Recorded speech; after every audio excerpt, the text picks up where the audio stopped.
Welcome into Clipboard Conversations. John Folke alongside Hornets head coach James Borrego. Coming up on this episode, we'll take your questions. As we do each and every week, we'll take a look at the week ahead. And of course, we'll kick things off by talking about some of the trends. And Coach, I want to talk about the one trend that you brought up after that Philadelphia game. I know you addressed it at practice on Tuesday as well, but the team has found a way to battle back from double-digit deficits and pick up some wins. And you say it's a blessing and a curse. You don't want to battle back from double-digit deficits, but this team has found a way to. How do you balance that? How do you try to eliminate the early deficits? Well, we got to get off to better starts. We got to be the more aggressive team, the more urgent team, and we just have not done that consistently. And we could point to the starting group, or it could be a number of things, but we just haven't got off to the start we need. We're trailing. We're fighting from behind. And that's not a good sign for us. What I do love is the resiliency, the core piece of what our guys bring every single night, which is never give up, never die, never quit. We play to the last second, and that's built around that competitive spirit. But to be a good team in this league, you got to get off to better starts. You got to own the first quarter. You got to own the third quarter, and then close out in the fourth quarter. That's a good formula. We just have not done that. But we've been there, we're addressing it, we're talking through it, we're looking at, maybe tweaking a few things here and there to help our starts. I think back to that Philadelphia game in the final, I think it was about 4.5 minutes of that second quarter, 19-4 run. And so that was kind of a mixture of players from the starters and the bench, and they really found something there. And you've been able to find those combinations at different times of the game to get you over that hump. What do you see out of those groups that maybe you could say, hey, this is what we're doing great for this 4.5 minute stretch? Can we do that at the beginning? Is it kind of a mindset thing, or what are you finding there? I think it is a mindset thing, and it's really starting on the defensive end. When we're making these runs, we have found a team out on the floor that's the aggressive team on the defensive end. I think that's the one trend that I'm seeing. When I look back at the runs that we're making, it's done off energy, effort, intensity on the defensive end, attention to detail on the defensive end, and that's what's really producing an offense for us. We're getting stops, we're getting out, we're running. And I think early on, we're just not getting enough stops. That's the bottom line. We're not defending at a high enough level. I think in the Philly game, we gave up a 30-point quarter in the first quarter and then a 30-point in the third quarter. That's unacceptable. You can't give up 30-point quarters in this league. And then unfortunately for us right now, we're getting up too many of those, and it's happening in that first and third quarter. Cody Zeller against Philadelphia. I just loved the way he played. And you and I had talked about before the game using the center spot, whether it was Cody Biz or whoever was out there, to draw Embiid away. And it seemed like when you go back and look at the film and look at how Cody played that, from the three-point shots to the rim running, he executed that and kept Embiid moving and away from the hoop quite a bit. Yeah, I thought he was great. I mean, he really had a major impact on that game. Against a guy like Embiid, you got to pull him away from the rim, as we talked about. Stretch the defense, make him work, not let him just sit in the paint and clog it up. And I think Cody's ability now to shoot the ball, stretch it, make plays off the dribble, and I think a lot of that was in transition as well. He made Embiid run the floor, and if Embiid was behind him, now we were playing 4-on-3, 5-on-4 on the other end. And when we expanded, when we had that lead there to close the second quarter, we were really playing fast. But again, that was off our stops, getting stops. But Cody's playing very well right now. You need that big guy that can stretch and pull these fives that are at the rim, protecting the paint, pull them out. When we think about execution, there's been a number of plays that you guys have had, lobs to the rim. And whether it was Malik, that one came in transition. It was a lob from Devontae. But in half-court sets, too, whether it's maybe a high pick and roll and someone's rolling to the rim and the guard draws it over, lobs to the rim. You guys have seemingly found ways to get good looks at the rim on those lobs, and those are tough passes, too. Yeah, they are. But these guys have played, a number of games now together, all summer together. They're getting more familiar with that rim. Obviously, we want to put pressure on the rim, and our guys are doing a good job right now, rolling to the rim, looking for each other. We're doing it some in transition.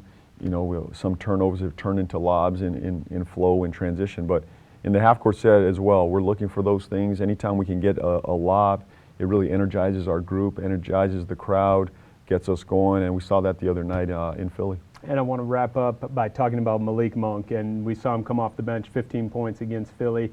a career high 8 rebounds. And he talked about going in there and guards getting the rebound and running. And Devontae can rebound. We've seen Malik do it. Terry can rebound. That's a huge part of helping you guys run, isn't it? For sure. When those guys rebound, we're a different team. Those guys are just rebounding, bringing it, playing with pace. That ignites our transition, our fast break opportunity. So I was proud of him. He stuck his nose in there, dug out a few rebounds. I want those guards to be fighting for rebounds. It's not one guy. Don't leave it up to the bigs to just rebound it. It's a collective effort. I think we've done a better job on the board in recent games. All right, those are some of the trends that we're taking a look here on Clipboard Conversations. When we come back, we go to social media and we take your questions as we go Ask JB right here on Clipboard Conversations.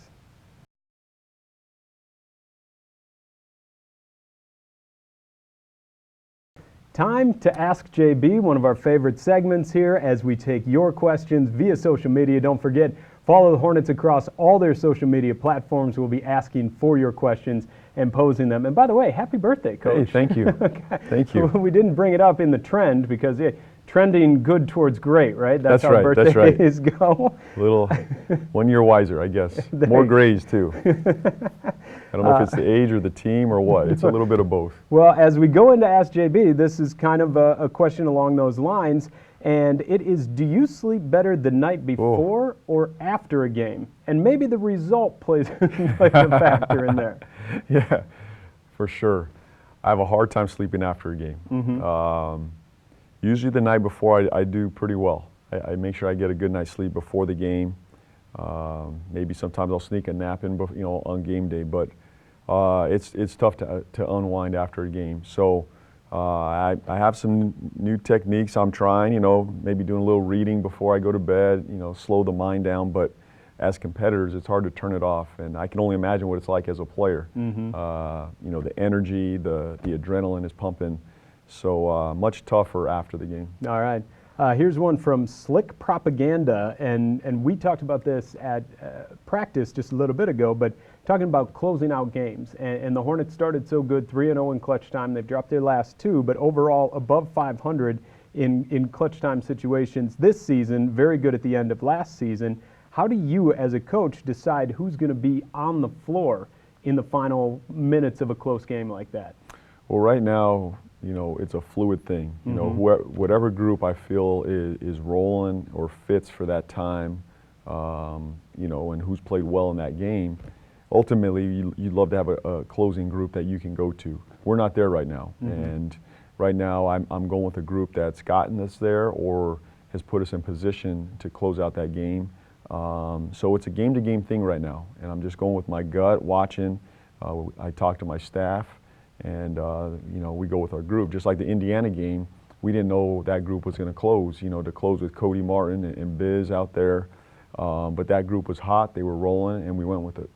And with not necessarily having like the go-to guy, like you think of Kemba last year, you could put the ball in his hands to go get a basket. It makes you dangerous, but do you want to develop maybe one go-to guy? Do you think there's someone who could rise to that, or do you like having multiple options like you have now? Most teams that I've been a part of that have won have one or two guys they can go to consistently. You never want to be one-dimensional in the game, and I think we were a little bit of that last year.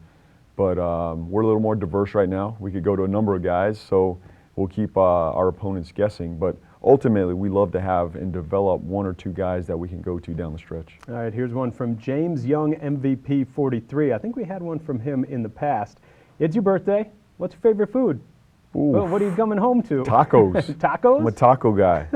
Can't go wrong with tacos. You can go beef, chicken, seafood. You can go a number of ways on tacos. So a good taco and some chips and salsa, that's a good day. All right, this flows right into our guy, Sombrero Man, who said, Coach, do you speak Spanish, understand Spanish? What's your favorite Mexican food, and do you like Mexican beer? There was a whole lot of questions in there. That's a lot. So we got the tacos Pacifico part. beer. Pacifico, all right. Pacifico, I love Mexican food. I grew up eating a ton of Mexican food, even though New Mexican cuisine's a little bit different than your typical Mexican food. But yeah, big fan. What was the other question? Do you speak Spanish? I or do you speak understand Spanish. it? I am not fluent in Spanish. I was much better 20 years ago. Mm-hmm. I've lost it, but I'm coming back. As I'm working on it. I'm working on it. I can understand it better than I can speak it right now. All right, maybe that's how you unwind after the game. You could take a little Rosetta Stone. Rosetta Stone on the app. There you go. On some stuff. See? All right, so we know that Coach is celebrating his birthday, possibly with tacos tonight. We thank you guys for all of your questions. Don't forget, follow the Hornets across all their social media platforms. We'll be asking for your questions again for next week's episode of Clipboard Conversations. When we come back, the week ahead, a couple of home games. We'll take a look at that next, right here on Clipboard Conversations.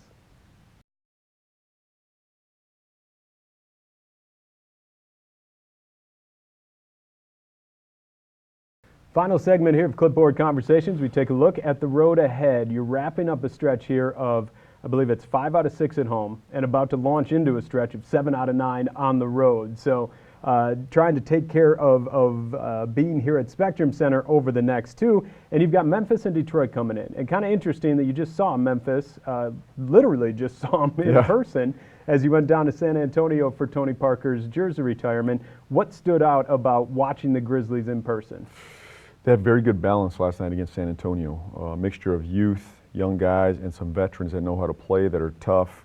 They had a group out there with Crowder, Kyle Anderson, Valanciunas out there, some really good vets. And then you mixed in with, Morant in there. And, their young guys are really good, dynamic. Mm-hmm. They can get up and down the floor. They're playing fast. But I saw a very physical team last night. I thought they won the game against San Antonio. They were just the more physical team on the interior. So they have 2 big bodies that they start. It's going to be a great challenge for our interior tomorrow night. Make sure we take care of the paint, rebound. We got to rebound and get out and run. I thought we played well in the preseason game, mm-hmm. At Memphis. Obviously, they had some guys missing. And but that'll be a real challenge for our group tomorrow night. Yeah, no Valanciunas in that preseason game. Right. You guys racked up a ton of fast break points, really controlled the tempo. The Jackson kid is really good too. I mean, the Jackson kid played well last night. Shot it, out to 3, finished around the rim. Mm-hmm. Some really high-level post moves down there. So he was really good last night. John Morant is averaging about 18 points a game, up around 5-6 assists. When you look at a guy like that, would you like to maybe turn him into a scorer, take away his passing, or take away his scoring, make him a distributor? How do you look at kind of a guy that can impact the game in both areas like that? Well, I think you take away his easy stuff right mm-hmm. now, which is at the rim. Right in that restricted area. He's so fast, so dynamic. If you let him get downhill, get to the rim, that's pretty easy stuff around the rim for him to finish. He's a capable shooter, but you're going to have to live with some of that, especially early. He's so dynamic and he's so quick. You get up too much on him, he's going to blow by you. Now he's at the rim. Now your big guys are helping. Now their big guys are free on the board. So we got to contain him, stay in front of him, number 1.